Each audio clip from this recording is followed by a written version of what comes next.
અમદાવાદ મહાનગરપાલિકામાં મેયર અને ડેપ્યુટી મેયરની ચૂંટણીમાં કોંગ્રેસે ઝંપલાવ્યું. કોંગ્રેસે પણ મેયર અને ડેપ્યુટી મેયર પદ માટે દાવેદારી કરી. કોંગ્રેસમાંથી મેયર તરીકે મોનાબેન પ્રજાપતિની દાવેદારી. મોનાબેન દરિયાપુરના કોર્પોરેટર તરીકે ચૂંટાયા છે. હાજી મિર્ઝાએ ડેપ્યુટી મેયરના પદ માટે દાવેદારી કરી. હાજી મિર્ઝા મક્તમપુરા બેઠકના કોર્પોરેટર છે. જો ફોર્મ પરત ન ખેંચાય તો ચૂંટણી યોજાશે.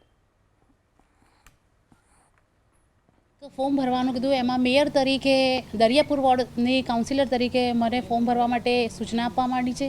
મારા સાથી કાઉન્સિલર હાજીભાઈ છે એ ડેપ્યુટી મેયર તરીકે ફોર્મ ભરવાના છે. લોકશાહી છે ને લોકશાહીના એક પર્વ માટે થઈ અને અમે મેયર અને ડેપ્યુટી મેયરમાં ફોર્મ ભરીએ છીએ. કોંગ્રેસે પણ મેયર અને ડેપ્યુટી મેયર પદ માટે દાવેદારી કરી. કોંગ્રેસમાંથી મેયર તરીકે મોનાબેન પ્રજાપતિની દાવેદારી. મોનાબેન દરિયાપુરના કોર્પોરેટર તરીકે ચૂંટાયા છે. હાજી મિર્ઝાએ ડેપ્યુટી મેયરના પદ માટે દાવેદારી કરી.